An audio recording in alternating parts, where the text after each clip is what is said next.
मोदकाचं सारण बनवते, त्याच्यात ते 1 चमचा आणि थोडंसं वरती टाकते. त्याला माझं सगळं खोबरं टाकून तुपामध्ये भाजून घेते. त्याच्यामध्ये थोड्याशा मनुका पण आहेत. त्याला थोडंसं असं आलटी पलटी करून घ्यायचं.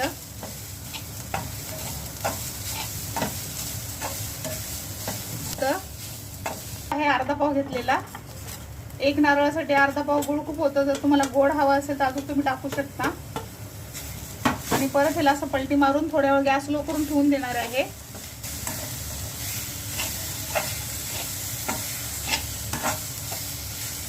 आता गॅसला लावणार आहे मी. आता याच्यामध्ये ते काजू बदाम आहेत, एकदम पावडर बनवलेलं आहे मी याचं, ते टाकून देते.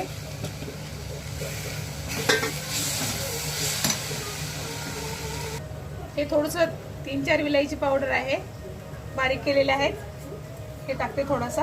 आता रेडी झालं. आता मी पिठाची तयारी करते, ते सांगते कसं बनवायचं ते. उकड काढणार आहे, त्याच्यासाठी 1 ग्लास पाणी टाकते. थोडंसं टाकते वरती आणि आता याची उकड काढणार आहे. थोडंसं मीठ, हे 1 चमचा तूप.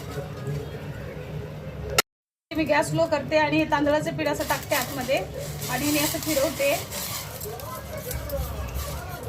पीठ झालेलं आहे माझं. मी असं झाकून ठेवते थोड्या वेळ, थंड काढते. त्याला लावून मळून घेते. याला व्यवस्थित घट्ट गोळा बनवून घ्यायचा आणि पिठाला व्यवस्थित मळायचं. म्हणजे कसं मोदक म्हणताना मोदक आपले तुटणार नाही आहेत. झालेलं आहे.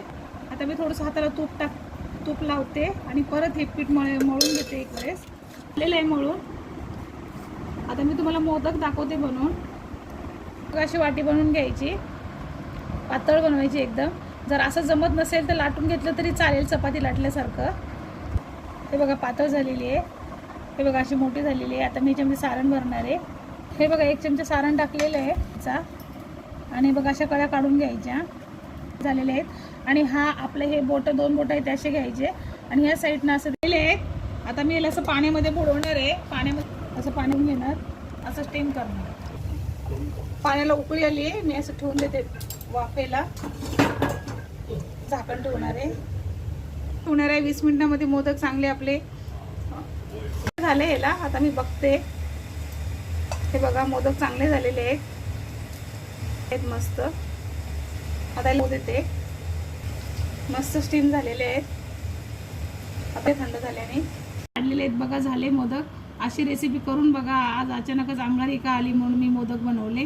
तुम्ही पण बनवून बघा. बाप्पाला द्या बनवून असे मोदक.